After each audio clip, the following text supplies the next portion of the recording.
We are now in our low Neptunian orbit at the 1175 kilometer altitude. Current apparent temperature is 375 Kelvin.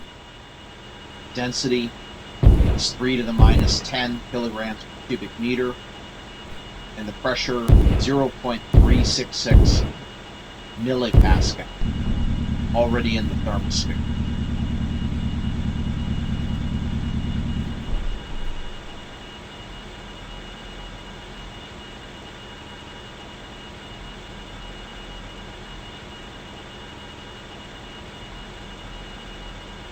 We're now slowly rotating to our retrograde burn attitude, which will be starting in just a few minutes.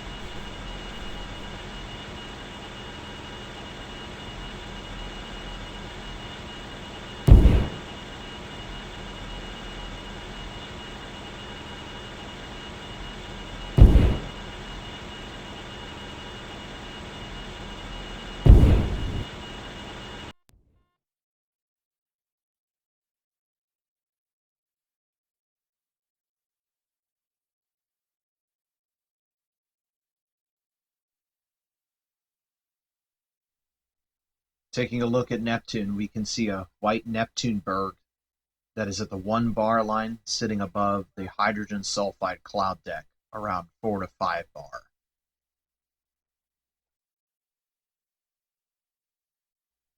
Neptunian sunset.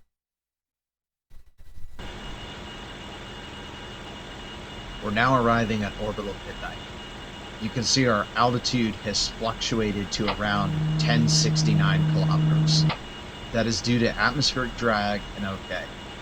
We'll keep our current orbital target parameters and change our pitch attitude to keep that near 1175.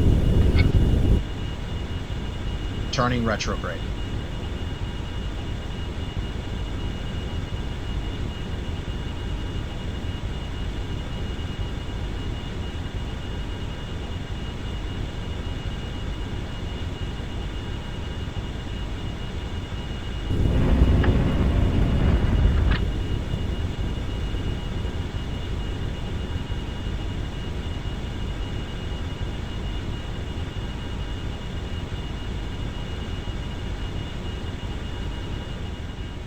Running the engines to deorbit.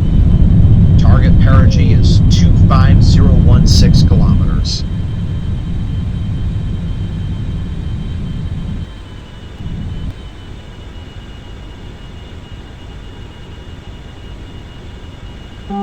Maneuver complete. We must now move the nose prograde into the airstream to ensure atmospheric drag does not greatly modify our trajectory.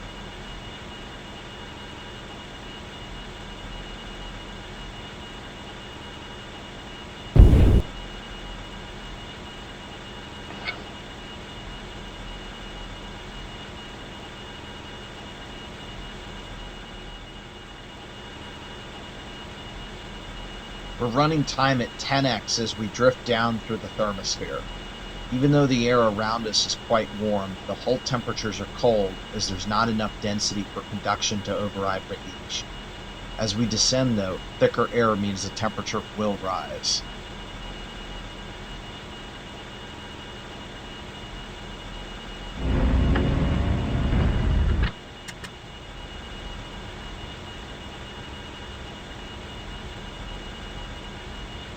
Neptunian sunrise, keeping that nose pointing forward.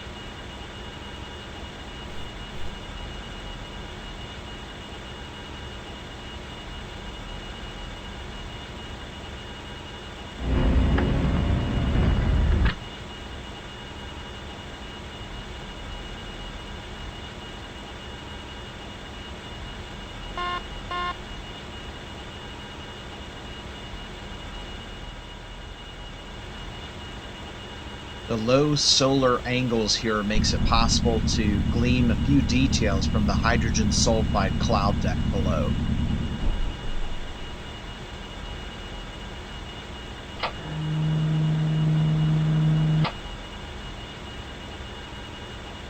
Mach 16.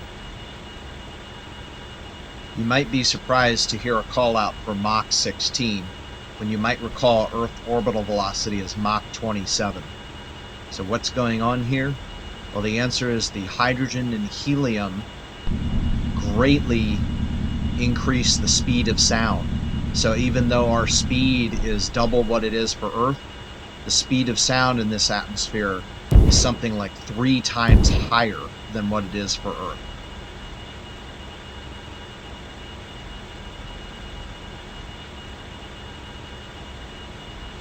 At this point, our predicted periapsis has now lowered enough from the target of 25016 kilometers that we now need to correct it. We can do this by turning wings level and pitching the nose up some.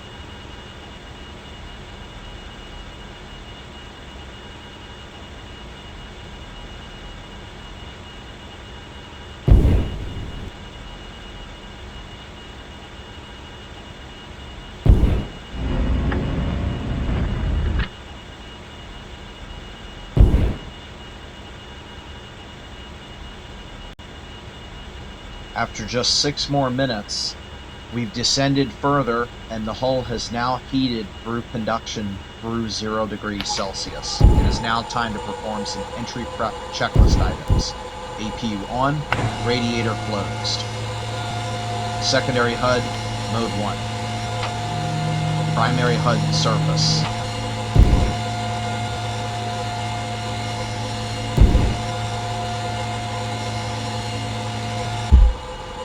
Angle of attack to an initial value of 30 degrees to arrest the vertical speed in a high vertical velocity contingency once entry interface is reached. Re-entry check. All systems green. Again, we're keeping the nose forward and slightly pitching up to raise the periapsis if it's below the target and lowering the nose if it's above the target.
In just 7 more minutes, the heating is now building up quickly.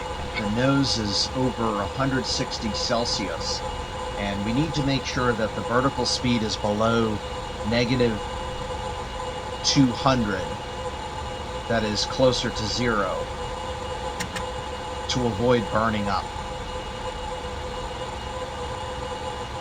If the hull temperatures are higher than 800 Celsius before your vertical speed is nulled within the 0 to negative 20 range, you must enable angle of attack autopilot immediately with a low setting below 30 degrees but above 14 degrees to avoid burning up. In our case, we already have it nulled to below 30 meters per second, and we're quickly closing in on 20. So we're good to go. Because of this, we're going to go with an initial higher angle of attack to start our entry. This is the beginning of phase 1 entry.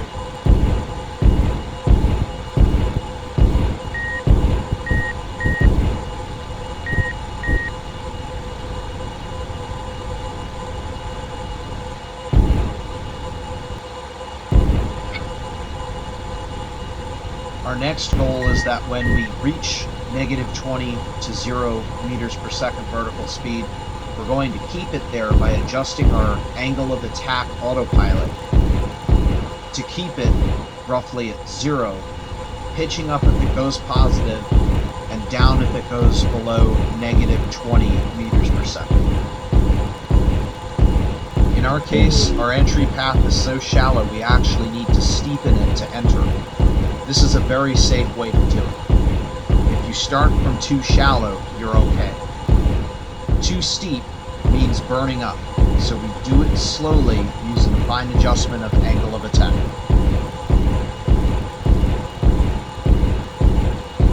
By pitching up to 60 degrees, we are decelerating quickly, and even though the orbit plot says we are going to hit perigee and rise back up again, the orbit will collapse due to the speed we are losing.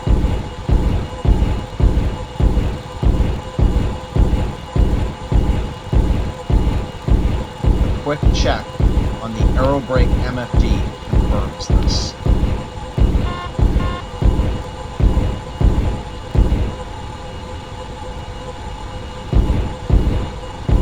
At this point, you can now see on the orbit multifunctional display that the apogee and perigee are twisting around.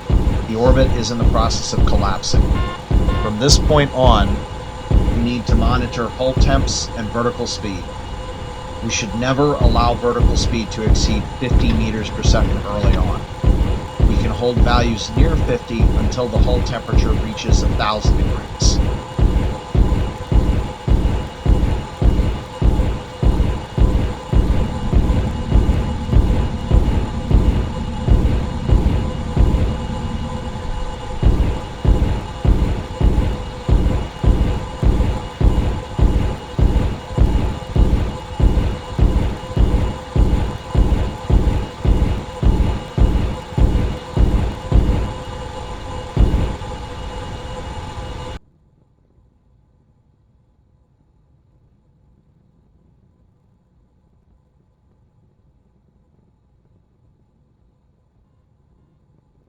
Very soon the underside of our ship will contain an incandescent glow.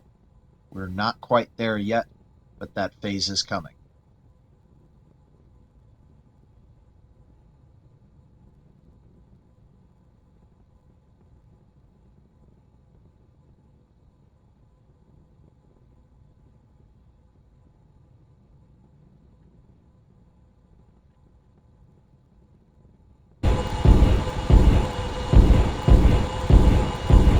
Our vertical speed has now reached the safe limit of negative 50 meters per second.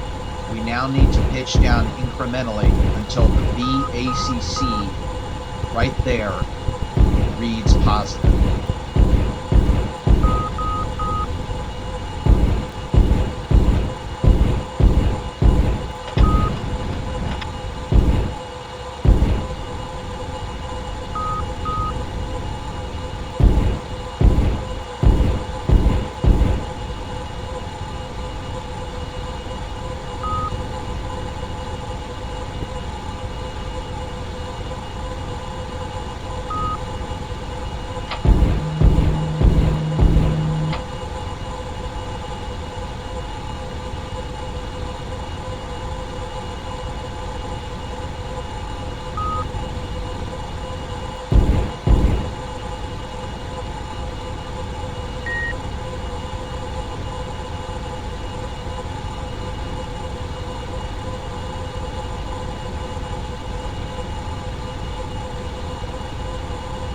There it is. We're now stabilized on the entry corridor, phase 1 complete. Remember, get into the entry corridor slowly. Thermal runaway can happen very quickly. The entry is just now becoming audible outside the ship due to increasing pressure. And I had meant to start the interval timer 1 when entry began, but unfortunately I forgot to do so. So I've just started it, and it's going to be reading about 30 minutes, 20 to 30 minutes after entry began. So we'll have to add 20 to 30 minutes on that timer to get the true time.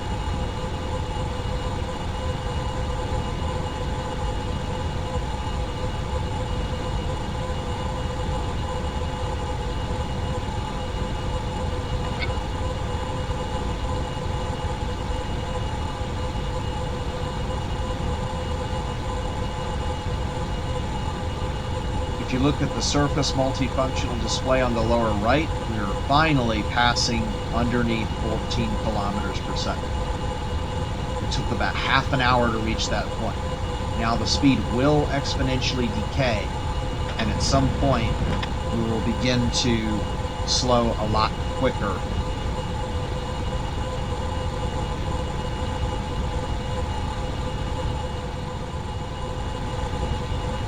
At this point, we're receiving our first good predictions from the aerobrake multifunctional display, showing that we're anticipating that it's not going to be absolutely crazy and that there might be a chance to survive, but we're going to improve that path quite a bit. And you can see our anticipated ground range there. It's going to be full half orbit after that.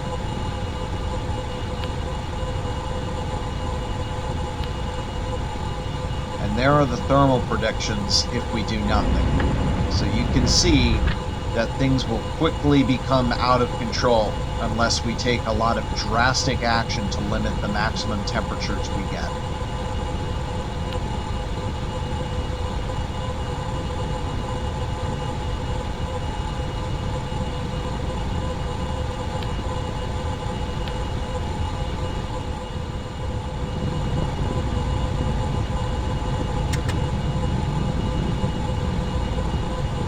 Nose is crossing 1,000 Celsius.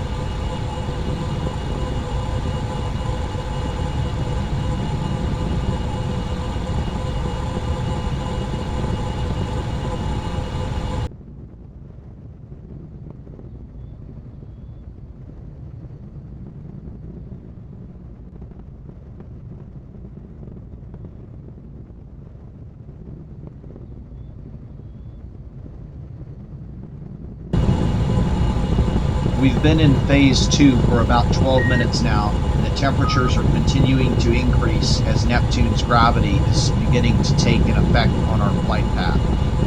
We'll need to slow our vertical speed to 20, or we'll quickly overheat. Pitch down until the vertical speed begins to approach negative 20.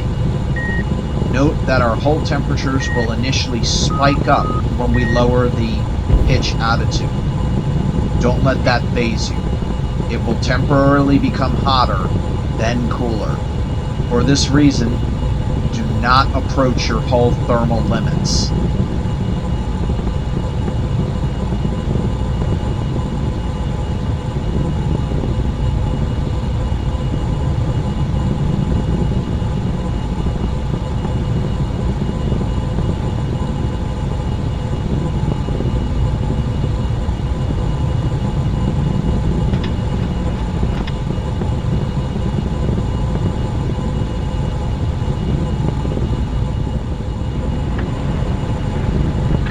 Minutes have gone by and we're not seeing a fast enough response, so I found that we need to pitch down more.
Once your target vertical speed is reached, raise the nose to lower vertical speed and steepen your flight path if you're cool enough,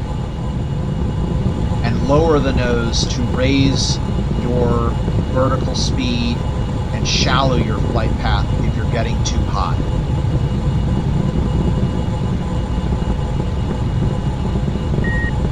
Take a look at the dynamic pressure gauge.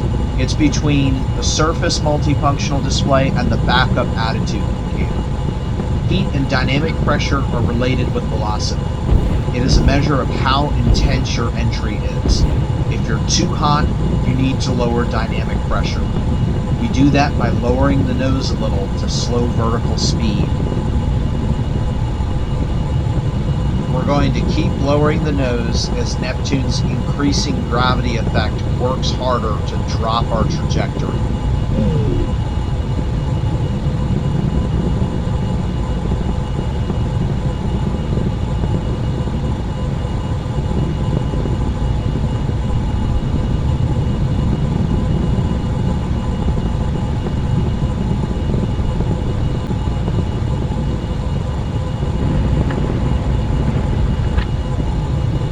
Take a look at our temperature displays. They're getting quite close to the yellow limit, and we need to keep dynamic pressure from going much more than about 1.2 kilopascal. I've lowered the nose angle to lower vertical speed to -10, and we'll hold that until temperature changes again. Now entering orbital night.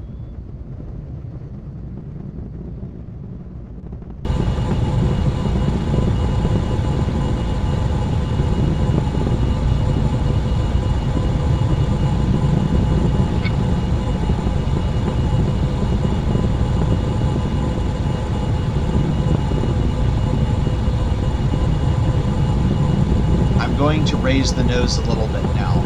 Watch what our hull temperatures do in response.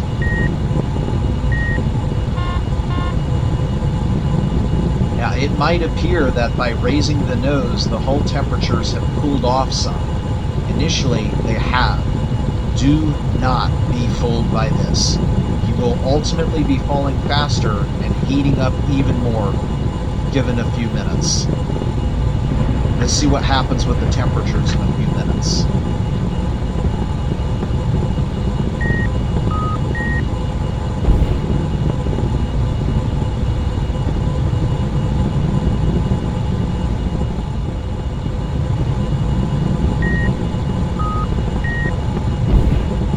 We're getting close to our yellow limits. Remember, keep lowering the nose if you're seeing vertical speed higher. That's closer to 0 than what you feel safe. For us, that's -10. Again, the temperatures will briefly increase a little bit until our descent rate lowers. And then things will begin to cool.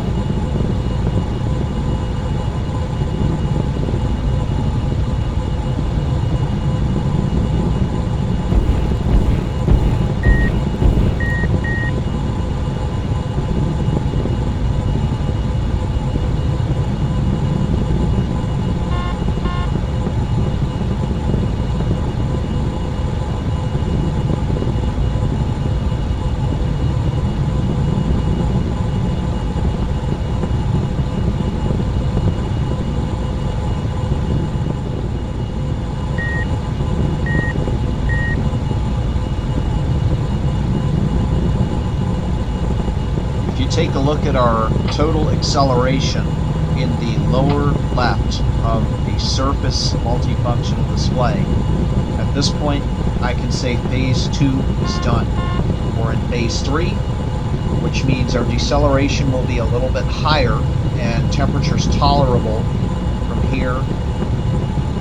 Now we're at about 0.5 meters per second, so we're losing 1 meter per second every 2 seconds. We'll gradually make faster progress with higher temperatures for a little bit, and then we enter the terrifying phase 4.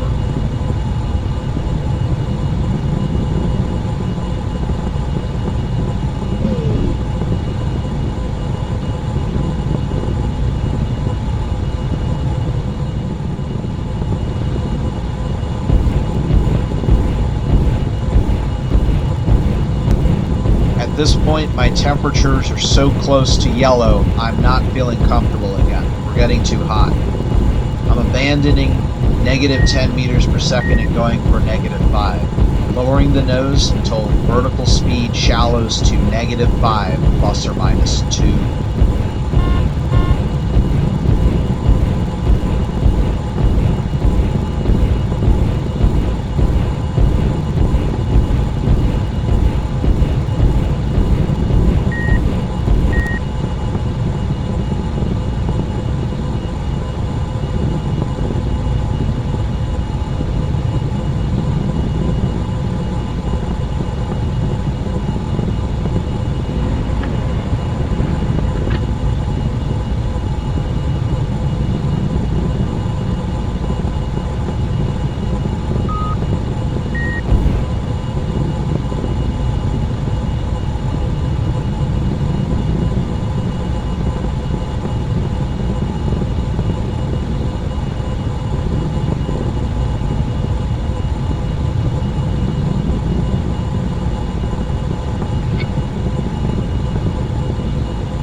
For an hour and 15 minutes.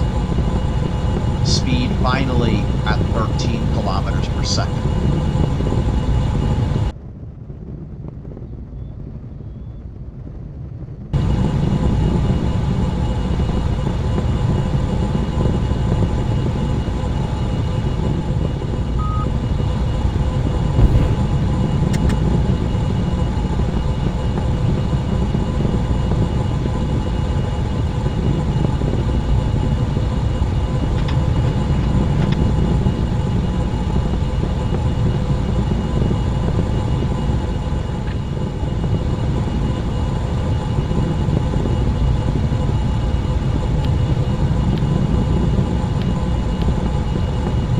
Promising news on the aerobrake MFD, as the heat plot is now almost flat aside from the end, which can be ignored due to instabilities and very far forecasting. This means we're coming up to phase 4.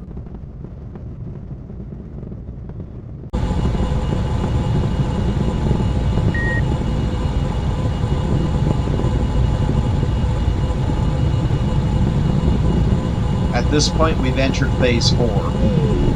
I require less than 20 degrees angle of attack, which is nearing the limit of 14.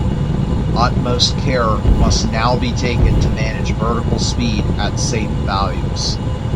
The margin for error is growing thin.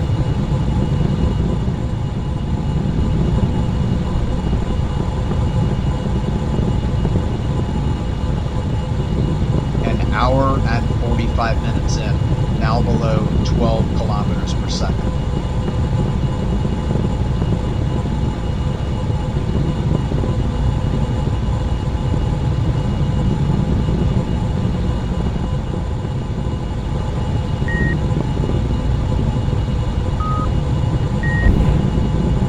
Now down to just 18 degrees angle of attack. At 14, we'll be unable to slow our fall.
holding steady in phase 4, 236 kilometers above the 1 bar line.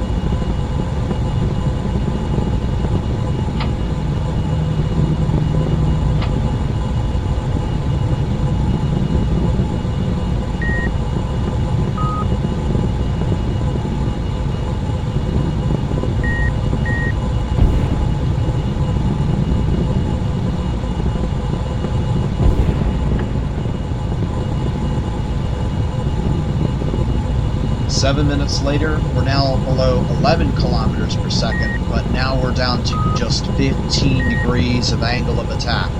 We only have 2 more button pushes before we're unable to hold descent rate.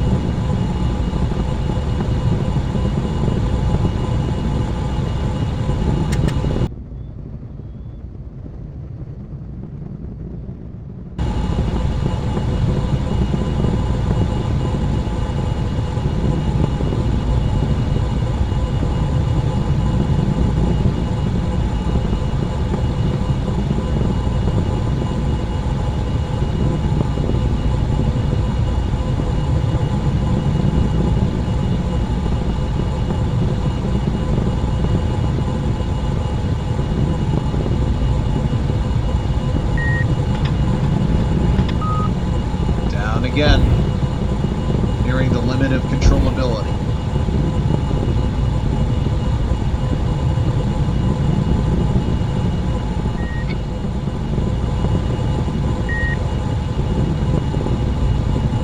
Since our temperatures are down somewhat, and I'm seeing a little cooler ambient air per the gray temperature reading there, I'm going to take a slight risk and exchange some extra temperature for a little more deceleration and a higher vertical speed. So I'm going to abandon a vertical speed of -5 or -10 meters per second. This will put us in thicker air, which will produce more lift and more drag, but also more heat. Mach 13. But we're also headed towards cooler ambient air in the lower stratosphere. So I will be very slow in letting this creep happen, because if we overshoot, we could have a runaway fall.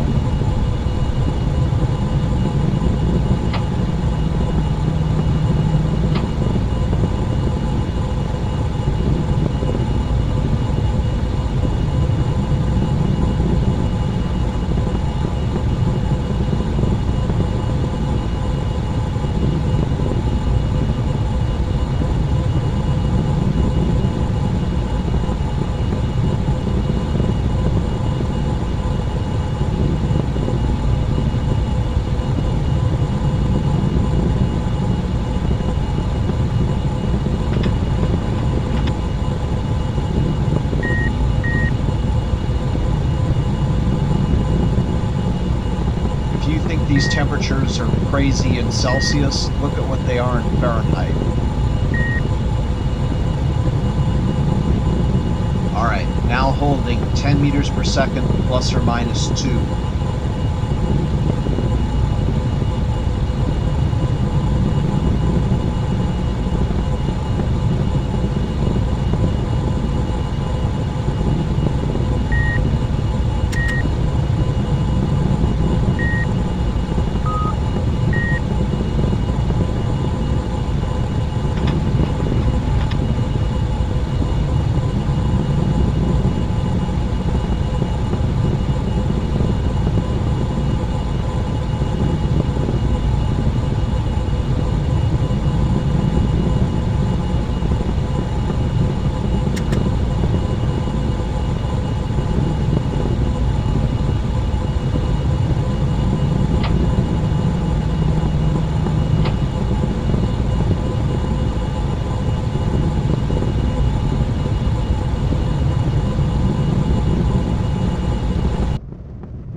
here we are at the limit of 14 degrees.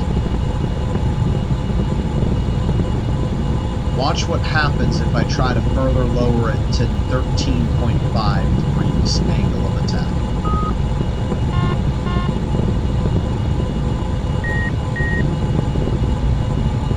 See how that went further negative? That is the sign that we are now out of closed loop control, which means we have to sit and watch without any ability to control our situation. We're now going to experience a giant planet entry in all its glory.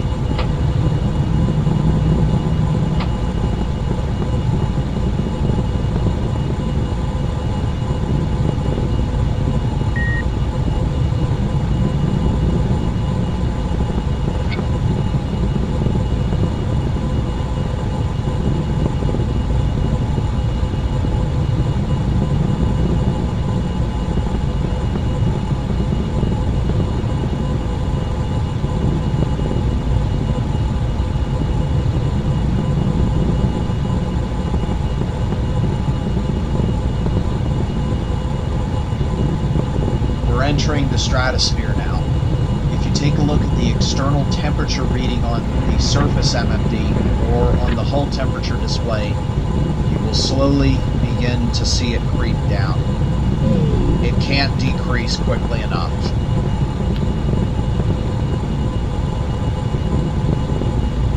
We'll be seeing sunrise in a few minutes.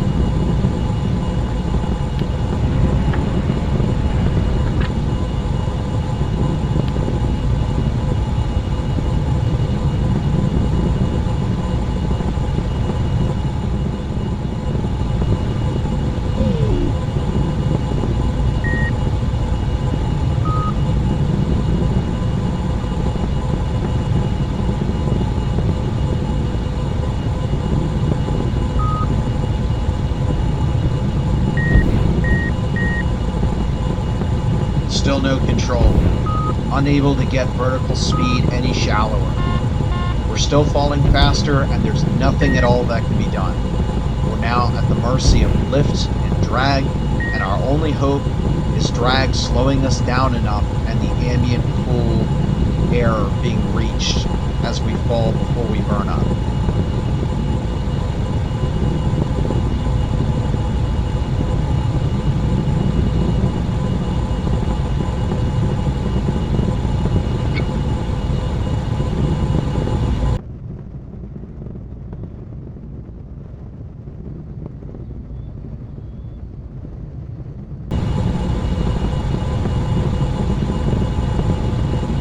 I'm still crossing my fingers, but as of now we are holding negative 11 meters per second, even without the ability to control.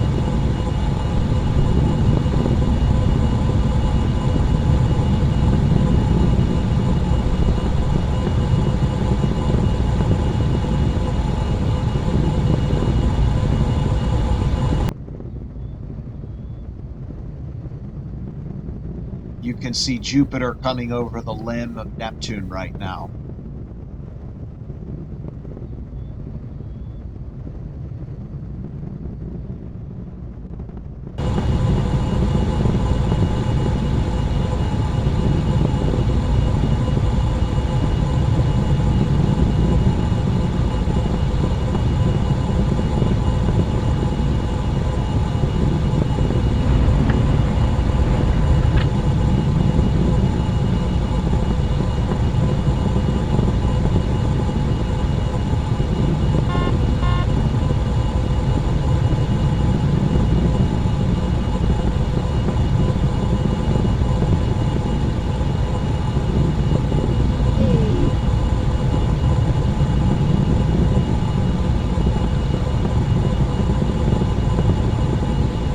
Vertical speed is slipping up.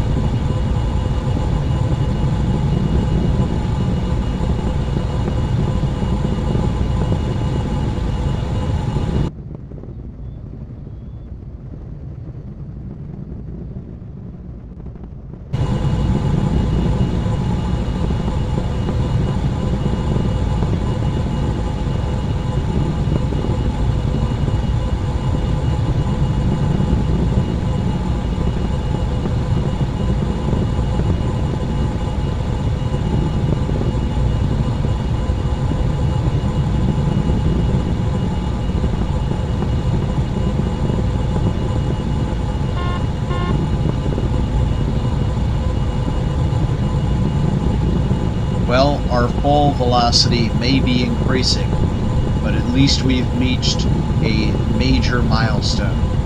We're now slowing below 10 kilometers per second.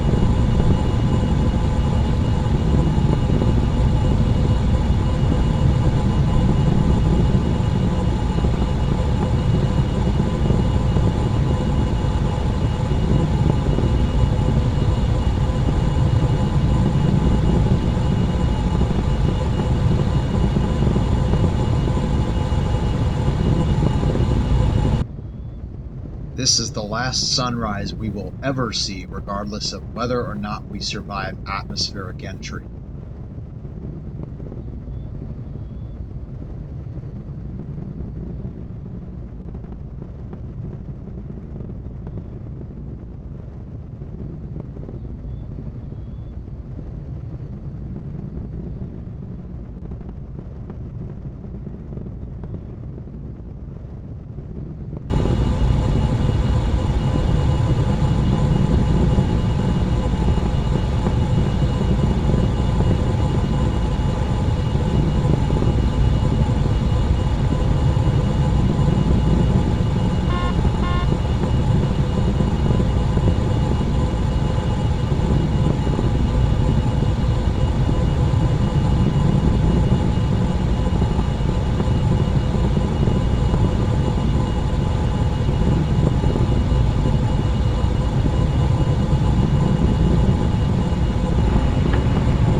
May be wondering to yourself, where's the sun? Mach 12. Well, Orbiter doesn't do a very good job of showing where the sun is due to visual effects, but that's it there. Correct size, but there should be a lot of glare, even at this distance. Uh-oh, take a look at that temperature display. We're now yellow for cockpit window temperature. Protocol? Well, there's not a darn thing that can be done about it. So we just complain about it.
vertical speed continuing to steepen.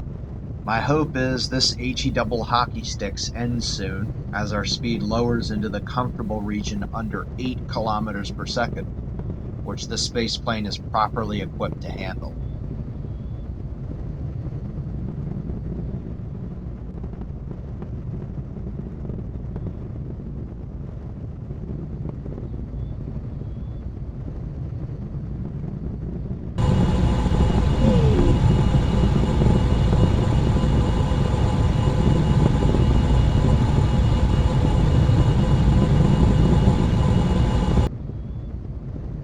There's that nice sunlit view again of the hydrogen sulfide cloud deck.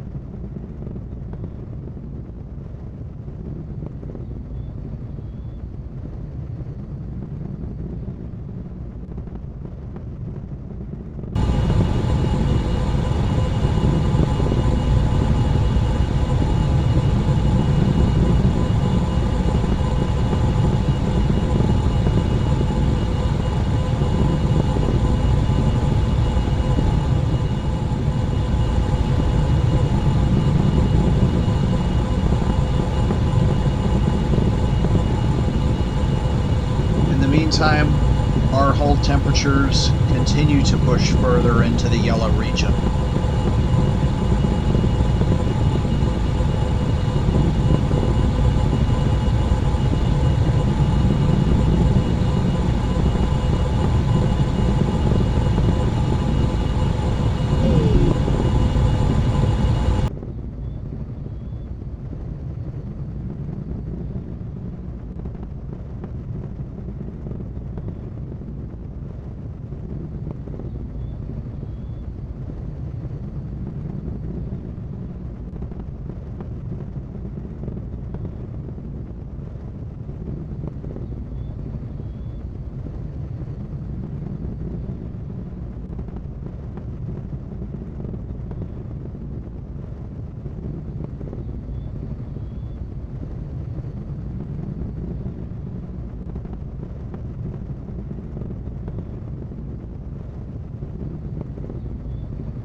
Now the top hull temperature has also triggered a yellow alarm limit. Now below 9 kilometers per second.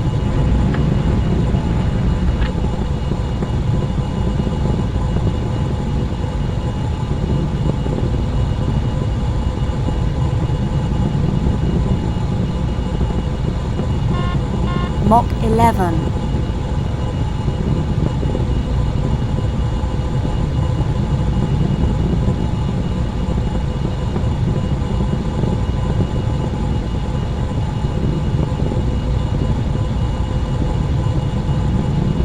Without a doubt, we are right in the thick of atmospheric entry, exactly 200 kilometers above the 1 bar line.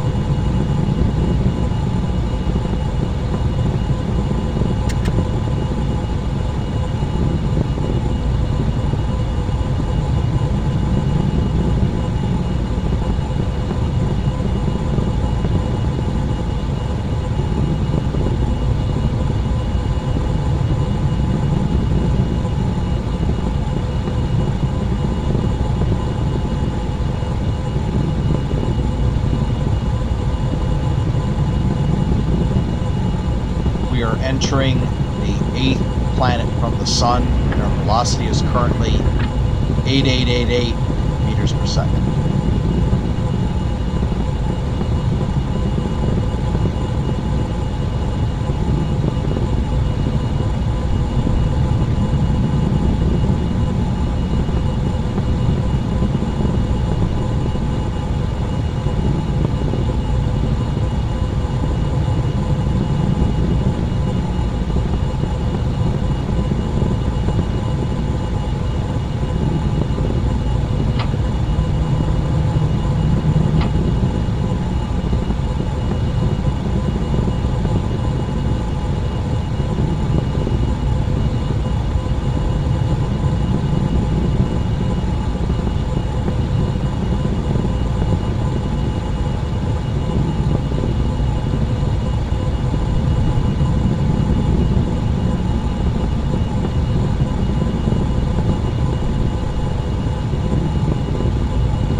best news that I've received in a long time. The top hole temperature went green again. Now you might be asking yourself, if we need to ride at 14 degrees angle of attack to begin with, why don't we start from there? And the answer to that is because we are most concerned with our vertical speed, since that controls our temperatures. With little apparent gravity to start the entry, we used a maximal angle of 60 degrees to force us down. As we slowed down, the increasing effect of Neptune's apparent gravity on our trajectory acted to pull us down, and we needed increasing amounts of lift until we finally reached our mitigation limits. Once the speed drops low enough, we will be seeing lower temperatures and will again be in a position to steepen our angle and again modulate a higher angle of attack for an increased descent rate. If you use too low a descent rate, you'll bounce out of the atmosphere and enter a pilot-induced oscillation with the top of the atmosphere, which means things will be hotter the next time you fall. Fingers still crossed, but we may have finally seen peak heating. We're now over 3 hours into entry and passing beneath 8 kilometers per second. So very soon we should be reaching phase 5, where the lower speed means that high temperatures cannot be generated, regardless of entry angle. We're now down to Earth-like orbital entry speeds. So at least we've overcome the first major factor, which is high velocities.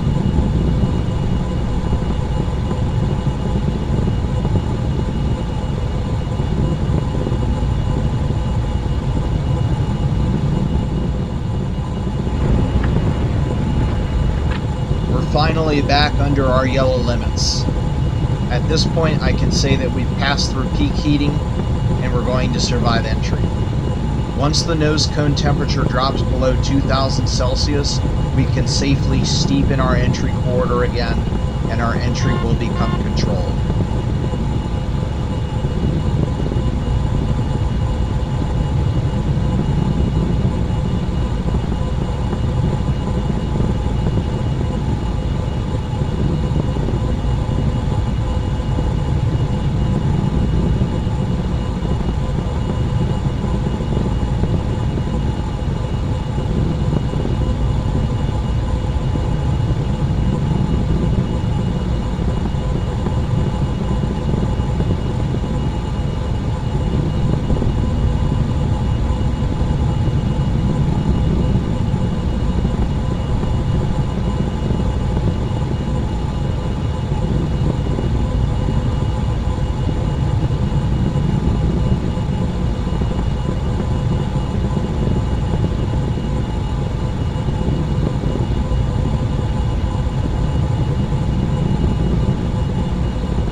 Phase 5, safer, lower speeds. It's all downhill from here, and we're now into the lower part of the stratosphere, which means temperatures will start pulling back even faster as the air is becoming cooler the deeper we go.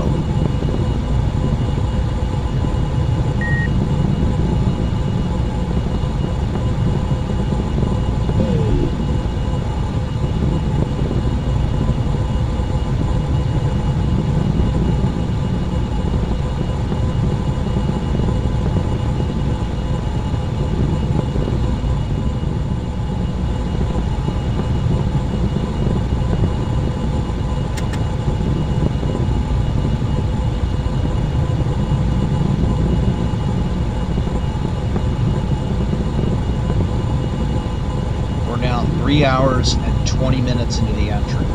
At this point, we've cooled enough that we can take denser air without issue. Let's try a descent rate of negative 20 meters per second. It's safe to use a more aggressive vertical acceleration and larger pitch movements.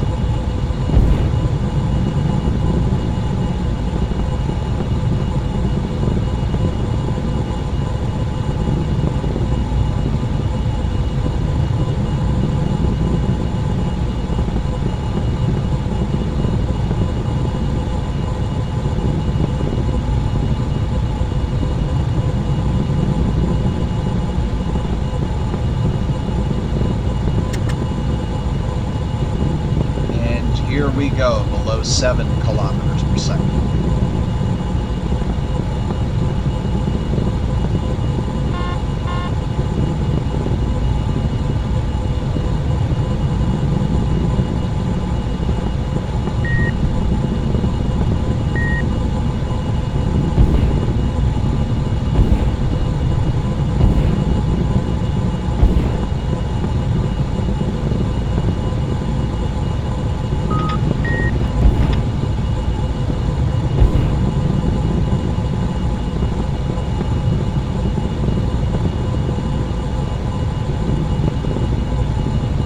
It's hard to believe, but we're almost at the first noticeable relay scattering. That should be appearing shortly.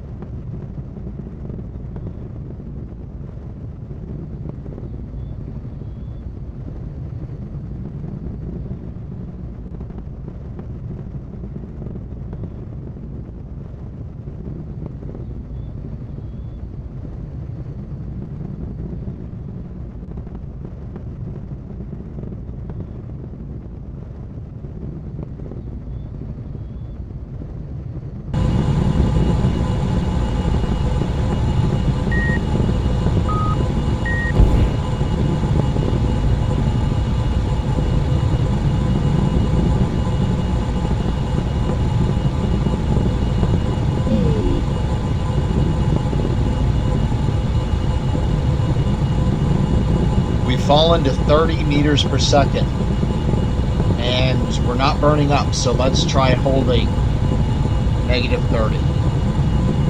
Note that we can now take about 2.7 kilopascal of dynamic pressure, which is much higher than before because the slower speed means less kinetic energy to drive heat load.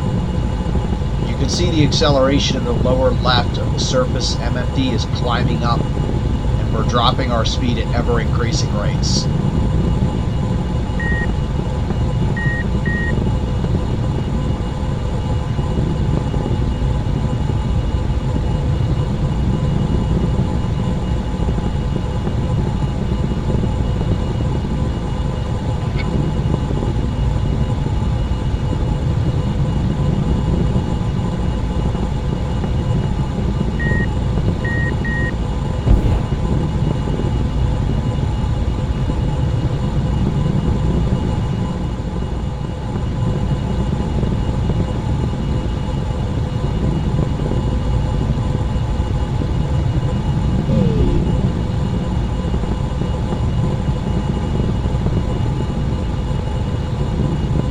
Negative 30 meters per second, we are still cooling, so let's try 40 plus or minus 10.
under 6 kilometers per second and coming down fast.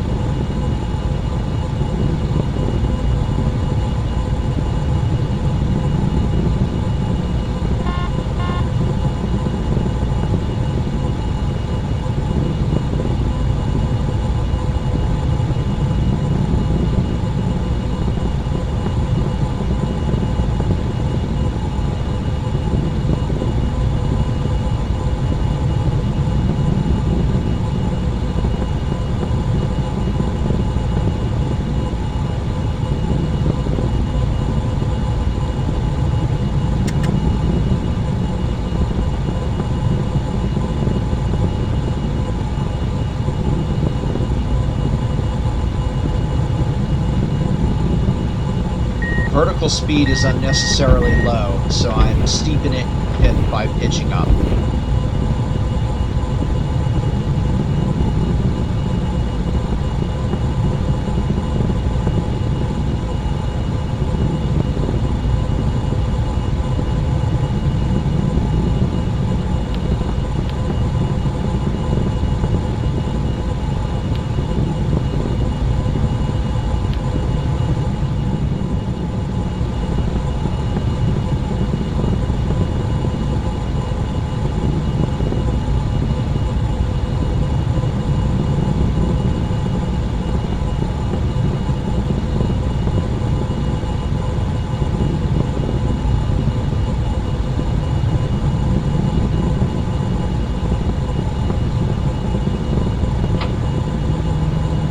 Now down to almost 5 kilometers per second and approaching the lower stratosphere, which will really cool things down, and we'll be able to dig in and drop the last few kilometers per second very quickly using a very steep descent rate.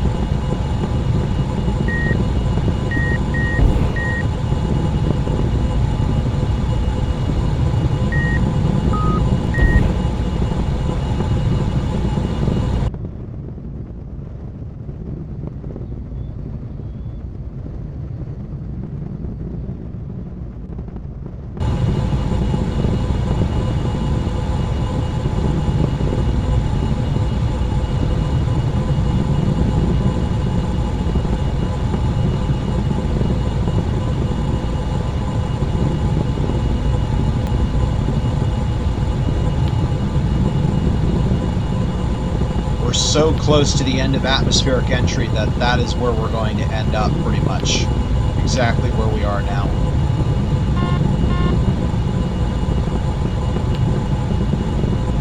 If you take a look at the external temperatures, you can see it's falling pretty rapidly. So we're in phase 6, targeting an aggressive negative 75 meters per second.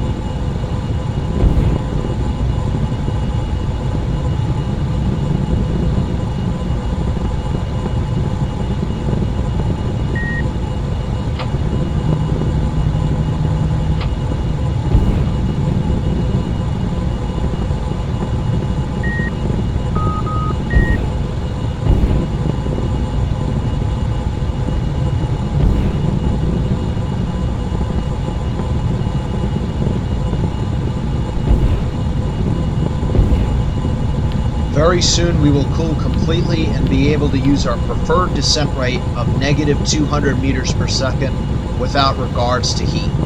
Aerobrake is confirming that the heat will continue to decrease.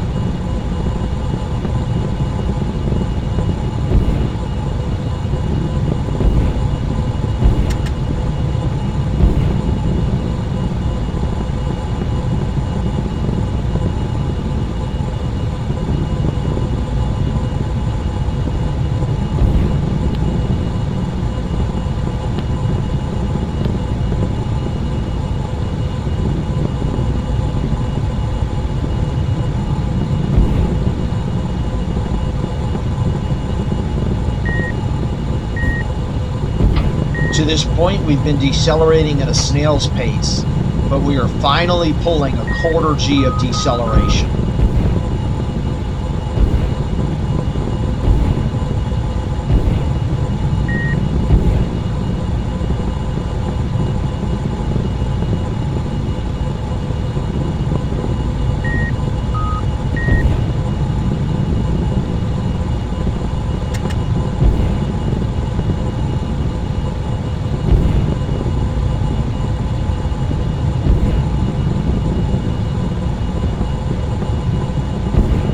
Take a look at our external temperature display.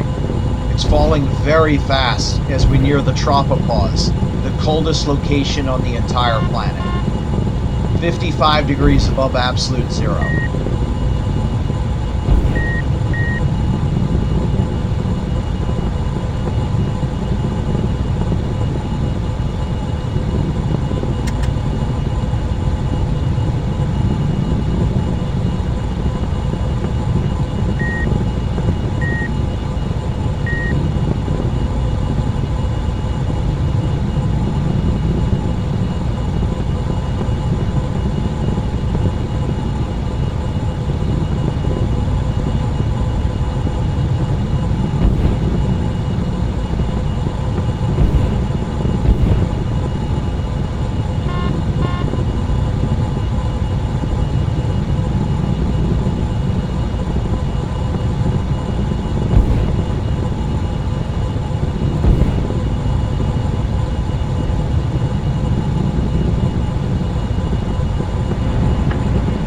While we're below 4 kilometers per second, we need to watch our wing stress and vertical acceleration closely.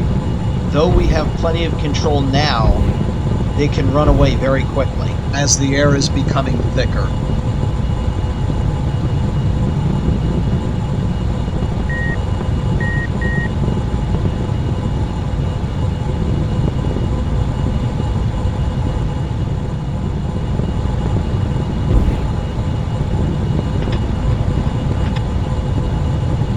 The atmosphere around us is now below 100 Kelvin, approaching the tropopause. Mach 5.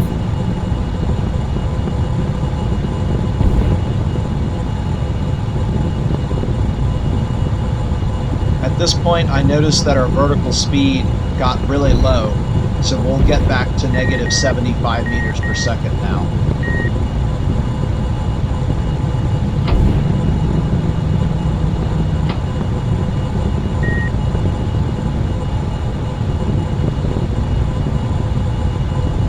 We're now just 100 kilometers or so above the 1 bar line.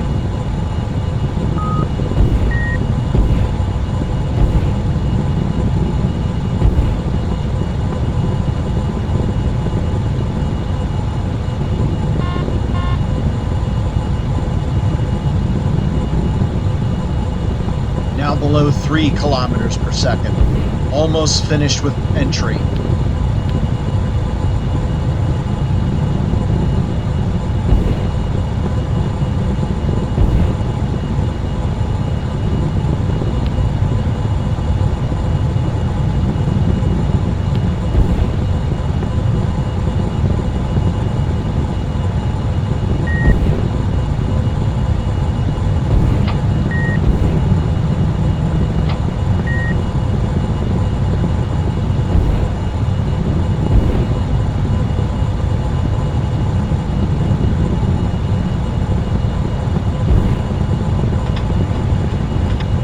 Take a look at the whole temperatures display.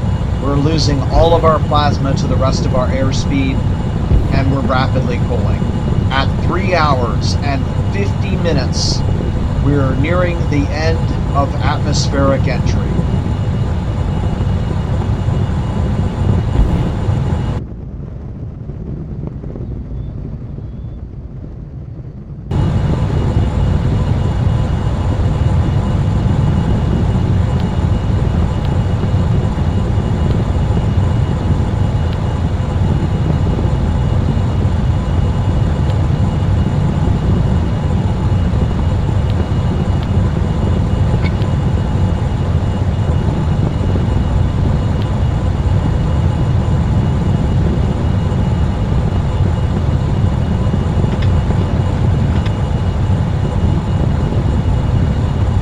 Taking a look at our planet map here, you can see that there is a significant methane berg just to the south of our position right here.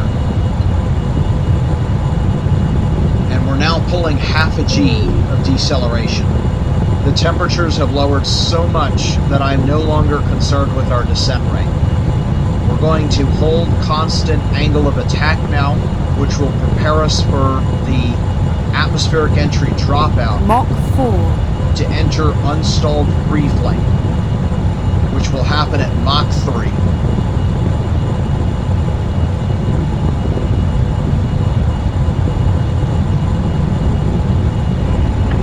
There's 2 kilometers per second coming down fast.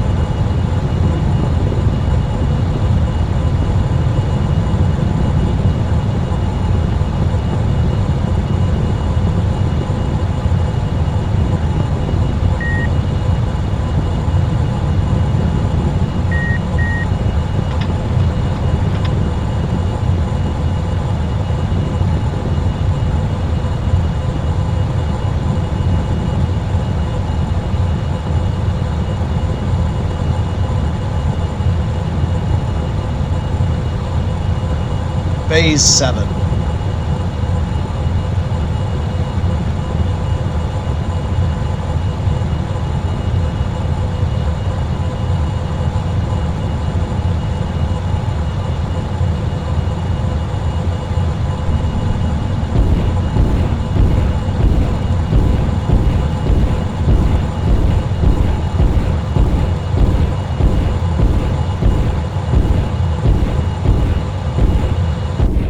Zero incandescents left now.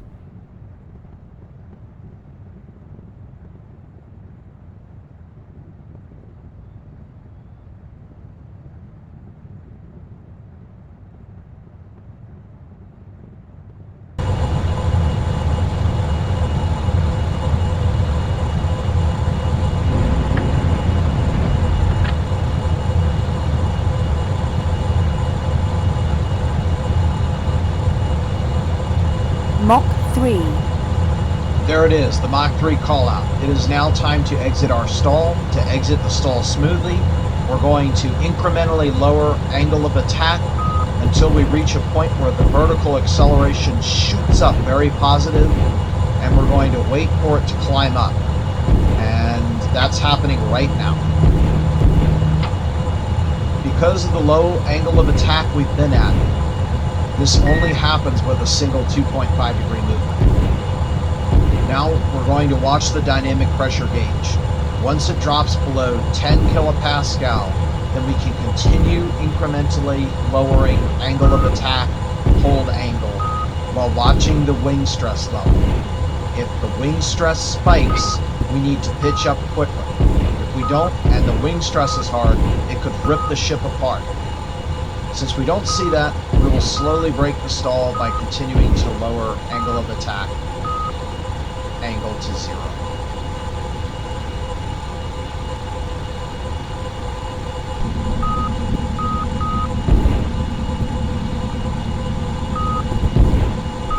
At 0 angle of attack, we'll disable the autopilot.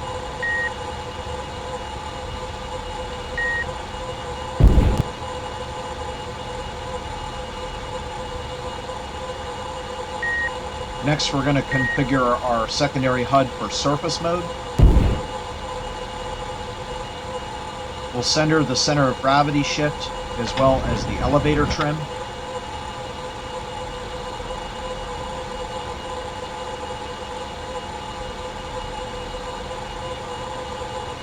Disable RCS. Configure Off. for atmospheric flight. APU offline. And we're done. Pitching over for the glide.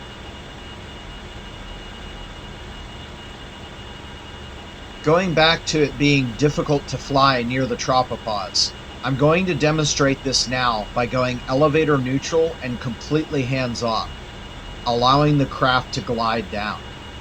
You will very quickly see that the thin atmosphere will not support us, and it will allow weight to pull the spaceplane down hard.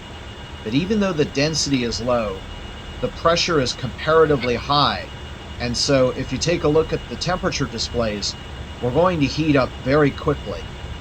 As a matter of fact, we're going to need more lift to prevent APU overheating. offline. So we can accomplish this by trimming the elevators up a few degrees until the air gets thicker. Reactivating controls and pitching up.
Our journey has taken us all the way around this world, a distance of 160,000 kilometers or 100,000 Mach miles. 2.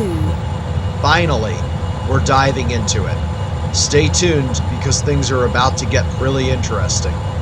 Get your last look at space now. We're going in at latitude 25 south, longitude 167 east. Local time is about equivalent to 1400 hours, which will illuminate the depths of the troposphere in high afternoon sun. First relay scattering is coming in now.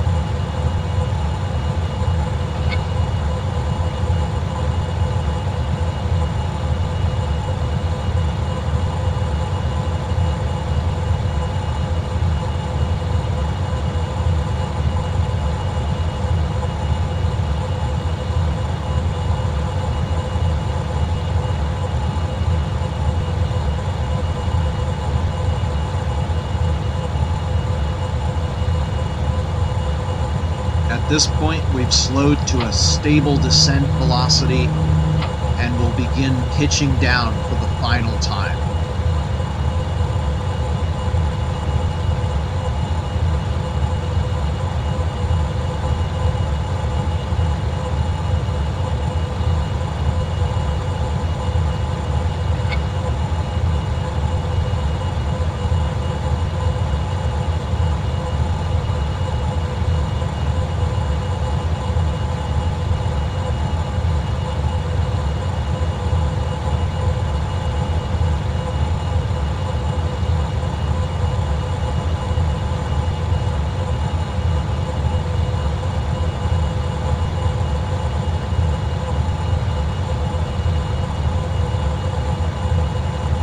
As we reach the tropopause, we'll encounter our first haze layer, which is an aerosol probably composed of methane.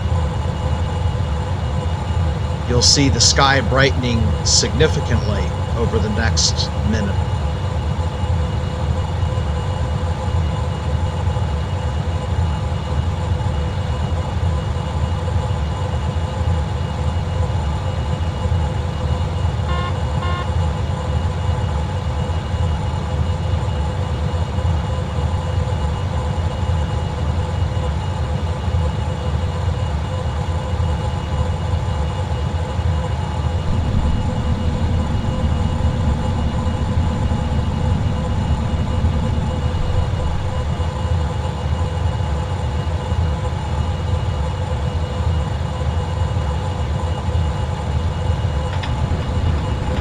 We're now at the tropopause, dividing the stratosphere from the troposphere. Take a look at the surface MFD on the outside air temperature display. It's now 51 Kelvin, and the temperature will increase from here on to the end.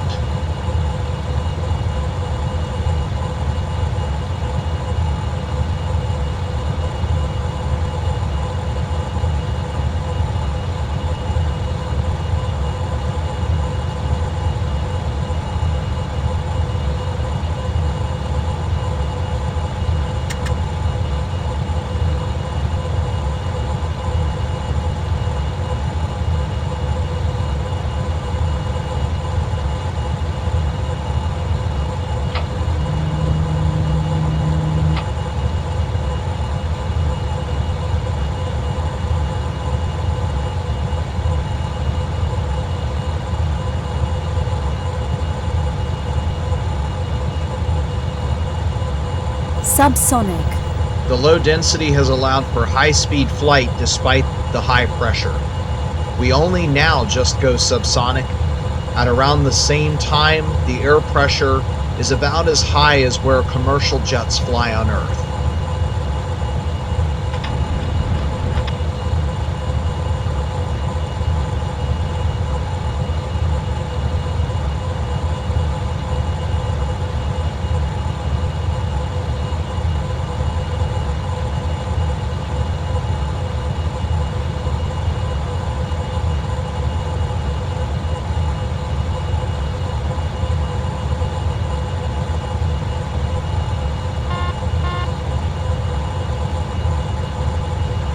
We're now below the first layer of haze. The sky of Neptune has arrived.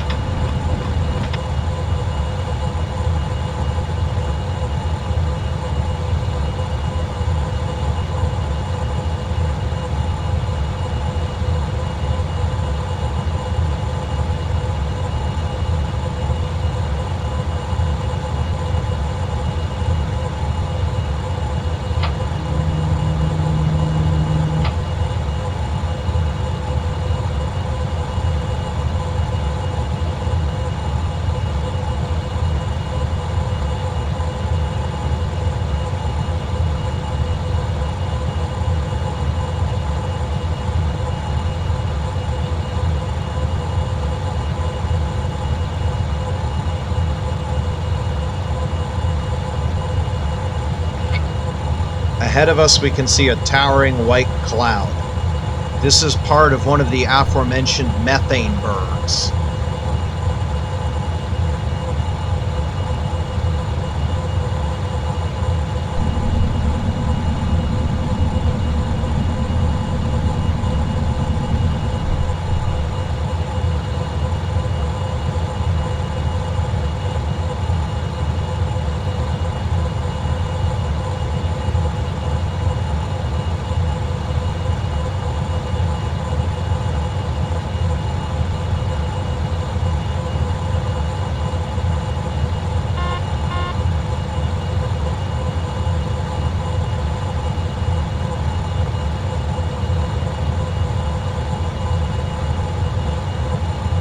Now, you might be wanting to ask about those extreme winds.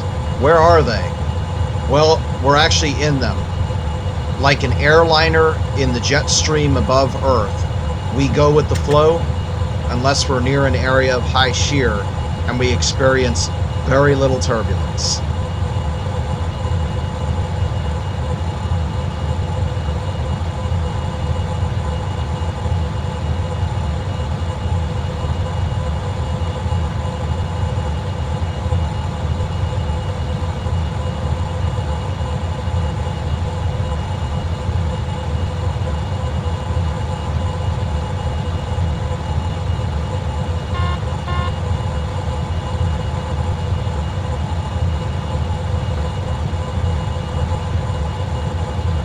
Pressure outside is now 0.5 bar, 1/2 of an Earth atmosphere of pressure. About the same density as what you would experience on the top of Mount Denali.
With the air becoming thicker at this point, we can now release some elevator trim back pressure and fall just a little bit faster.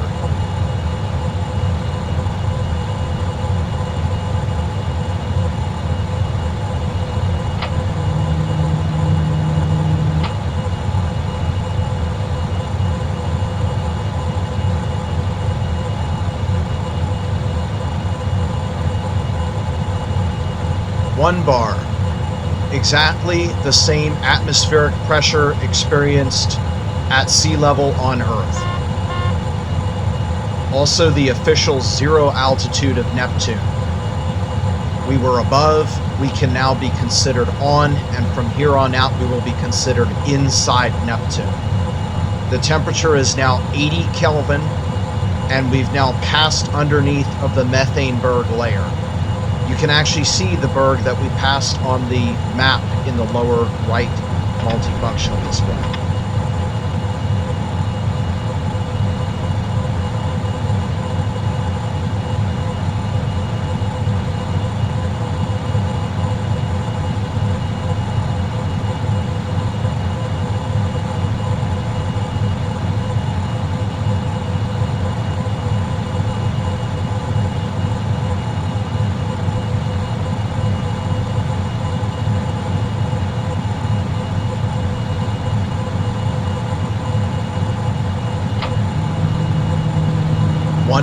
.5 bar. We're now passing through a possible hydrogen sulfide haze layer. This green whitish haze layer, which is thicker on Uranus, is believed to cause the apparent color difference between the two worlds.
bar, twice the pressure of Earth's atmosphere at sea level.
Now that we're starting to get to the bottom of this second haze layer, the hydrogen sulfide cloud deck below us should start to become readily visible.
3 bar, thrice the pressure of Earth's atmosphere at sea level.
Bar. We are reaching the cloud tops of the hydrogen sulfide cloud deck. This layer blankets the entire world between 4 and at least 7 bar, and it will take the view of the sun away from us for the last time.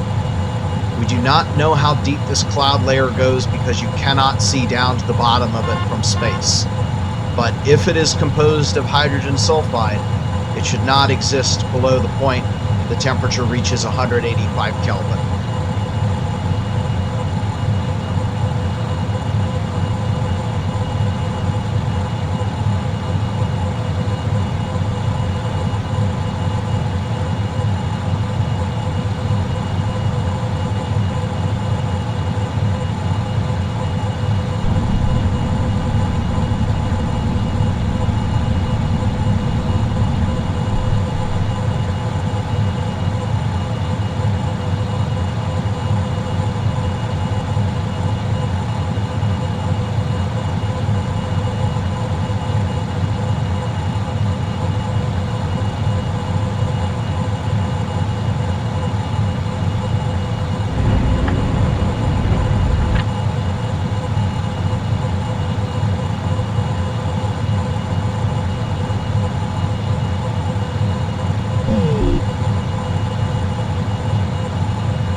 Now these clouds are very thick, so as we descend, if you're paying attention, you should notice the ambient light decreasing as we get further away from the sunlight.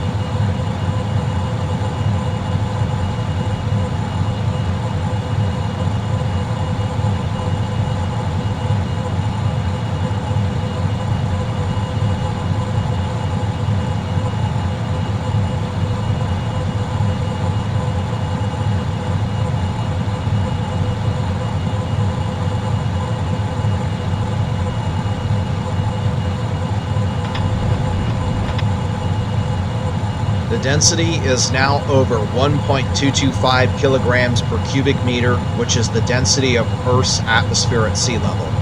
The air is now thicker and denser than Earth's atmosphere.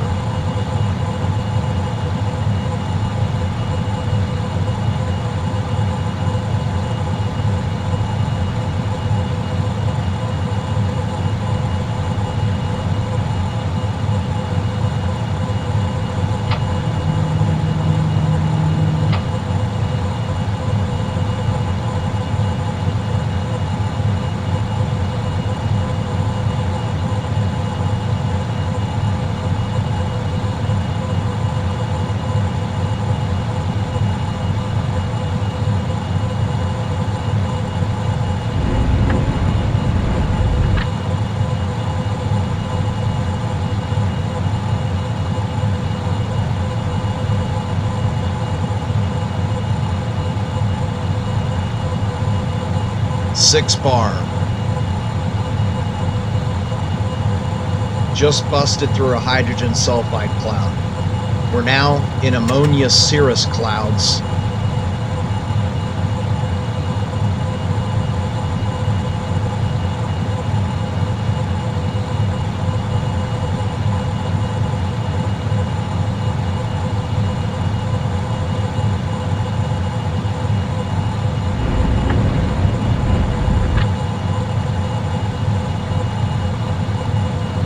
Seven bar. We're now stabilized into the atmosphere so deep that we can now deactivate air flight control services and just let Pitch. gravity do the work. Off.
The air is a little bit clearer now. It looks like we've left the ammonia cirrus clouds and we're now in a great void between the ammonia cirrus clouds and the ammonium hydrosulfide cloud deck below.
10 bar, 10 times the pressure on Earth. The air is thickening into a hydrogen soup.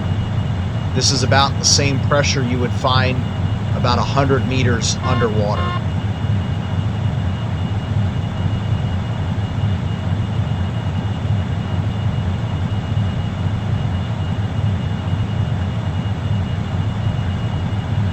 Not much is going on in this great void, other than just the simple thickness of the air is going to continue reducing the amount of ambient light available to us until it dims into twilight, and then to night light, and then to cave light. So before long, we will not be able to see a thing outside the craft.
One thing that you can probably tell if you take a look at our ground speed readout in the surface multifunctional display, it is much lower than it was when we had a clear view of space. And that's due to the thicker air providing more lift and more drag, so the craft moves slower.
The now apparent darkness below us is the tops of the ammonium hydrosulfide cloud deck.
Current temperature 180 Kelvin, 20 atmospheres, the equivalent of being 200 meters or 660 feet underwater.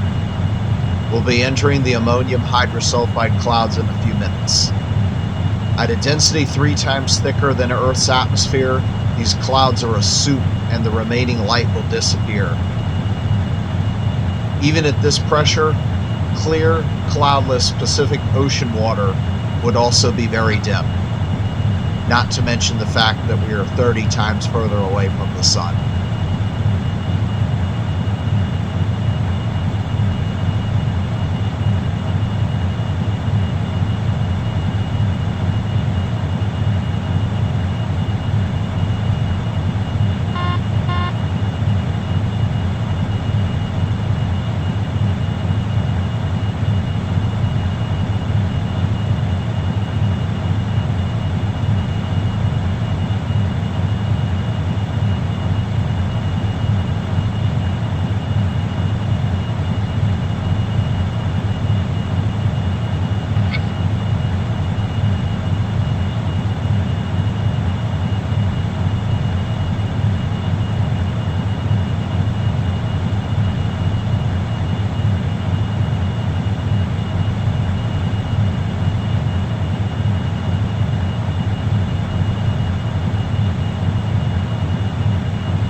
I'm seeing some light distribution outside, so that's telling me that we've definitely entered the ammonium hydrosulfide cloud deck.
About 30 bar now, 202 Kelvin. This is about as warm as the coldest temperatures on Earth in Antarctica.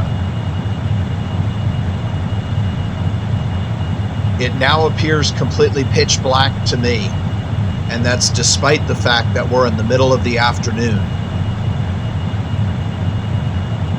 We are under approximately 80 miles of clouds now.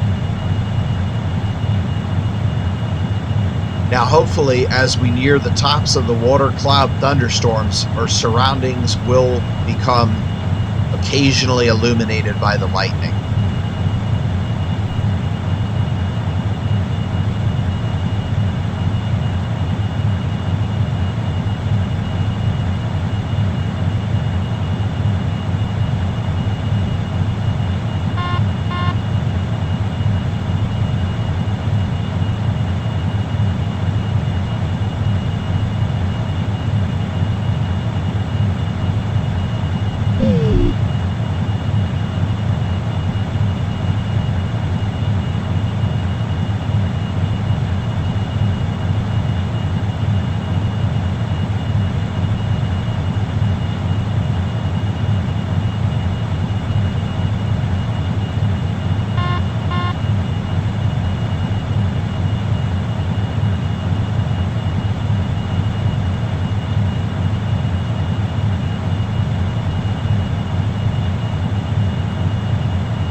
Pressure is 45 bar.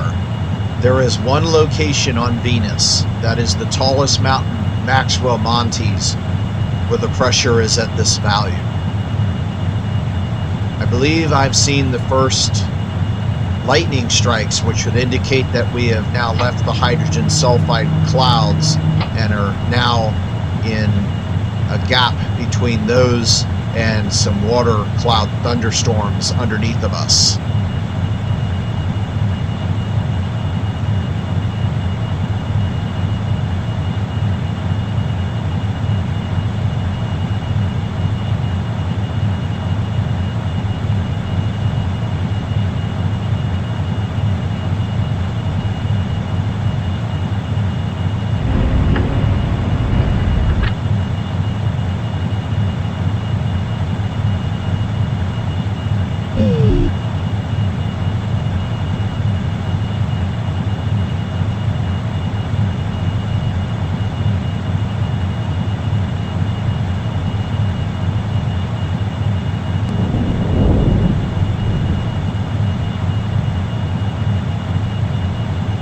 That was thunder.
.50 bars of pressure. equivalent to being half a kilometer under the ocean and half of a Venus atmosphere. We become a submarine. The temperature is now about 235 Kelvin, about as cold as a typical winter in the Dakotas or Kazakhstan.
we're definitely nearing some sort of thunderstorm.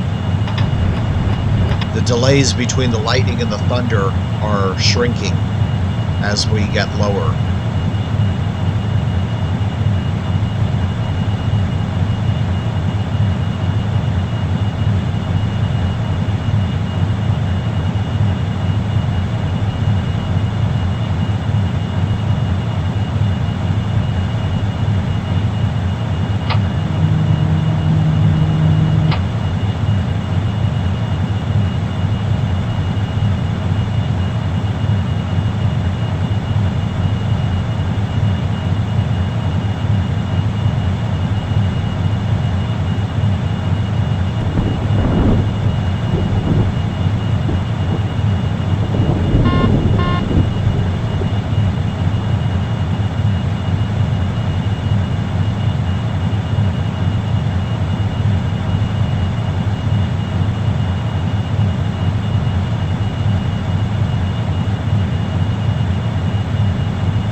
Didn't like that sound I just heard.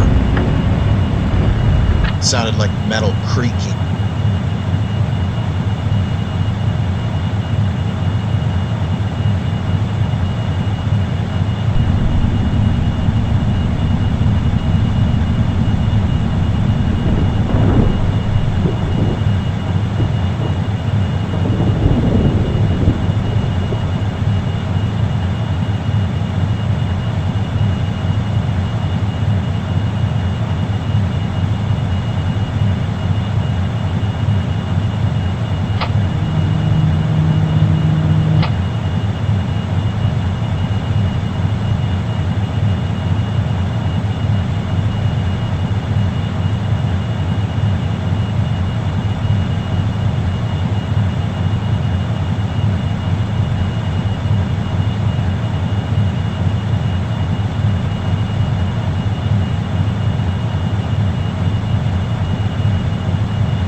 There it is again.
Okay.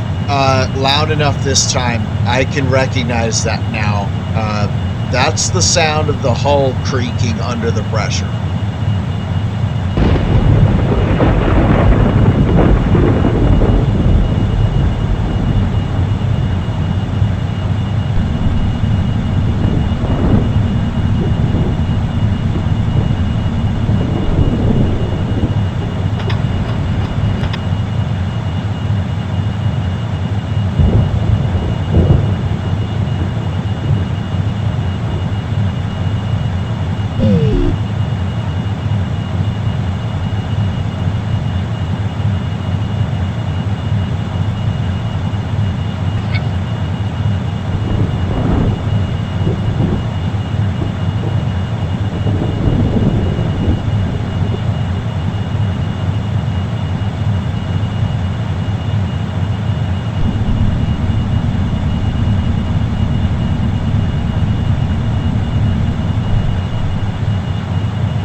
"75 atmospheres inside the middle of a massive water thunderstorm now."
I see some ice on the windshield.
That's rain. That confirms we're now above the freezing point of water, and the rain has no ground to hit. Instead, it will fall.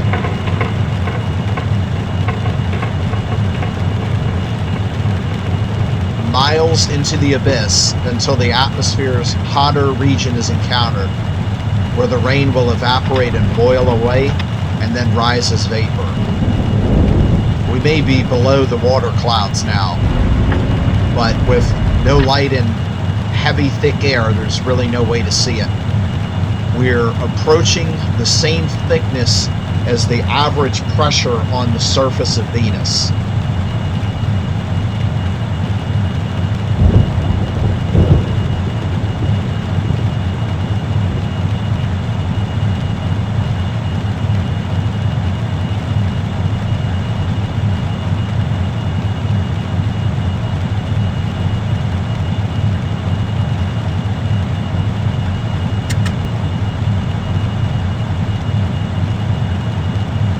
Been at this for 5.5 hours.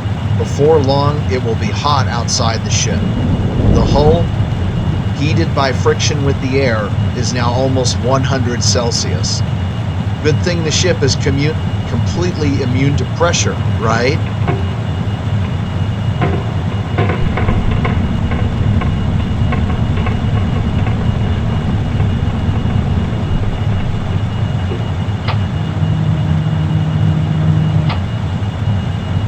Well, we've made it 1% of the distance between the cloud tops and the center of Neptune.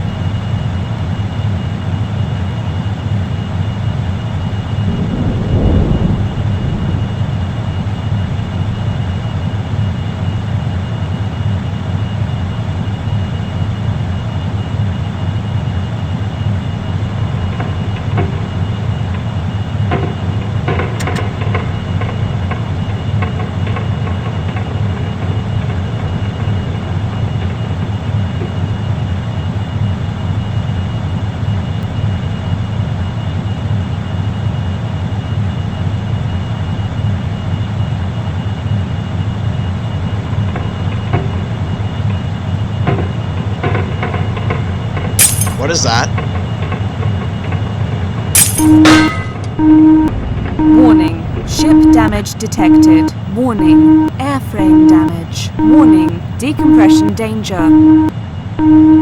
Warning. Systems failure. Oxygen flow offline. The ship Warning. atmosphere is Ship compromised.